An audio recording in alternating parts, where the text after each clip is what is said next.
अस्सलाम वालेकुम, this is your teacher Hamza Bhatt. अब हम रेलिवेंट कॉस्ट में जितनी कॉस्ट इंक्लूड है वो देखने लगेंगे, एक एक करके हम देखेंगे, ठीक है जी। उसमें पहली कॉस्ट जो हमारे पास रेलिवेंट कॉस्ट में है वो है इंक्रीमेंटल कॉस्ट।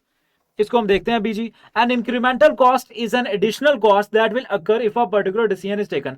कोई भी खास आप फैसला जब करते हैं उसकी वजह से जो कॉस्ट इनकर होती है वो हमारे पास इंक्रीमेंटल कॉस्ट कहलाती है। ये बहुत आसान एग्जांपल से यहाँ पे समझाने की कोशिश की है, और वो लाजमी क्या है, जो हमने 3 assumptions पढ़ी थी वो हमने याद रखनी है। अगर उसके रिलेटेड कैश फ्लो हो रहा हो, उसकी वजह से, उस कॉस्ट की वजह से कैश फ्लो भी हो रहा हो, या कैश आपके पास ऑब्वियसली कॉस्ट की वजह से जा रहा होगा, तभी वो आपके पास क्या होगी, रेलिवेंट कॉस्ट होगी, ठीक है। तो कैश फ्लो भी होना जरूरी है इसके लिए, ठीक है जी। A company has identified that each unit produce has the following cost. एक कंपनी जब ये यूनिट बनाती है तो उसमें ये कॉस्ट उसकी इनकर होती है। डायरेक्ट मटेरियल इतना इनकर होता है जी, डायरेक्ट लेबर इतनी इनकर होती है, और फिक्स प्रोडक्शन ओवरहेड सॉरी इतने इनकर होते हैं। तो इंक्रीमेंटल कॉस्ट आपके पास कितनी है, 70,000। अब इंक्रीमेंटल कॉस्ट एक नए यूनिट को बनाने के लिए आपके पास 70,000 की कॉस्ट इनकर होती है। तो ये आपके पास due to production, due to that extra unit है।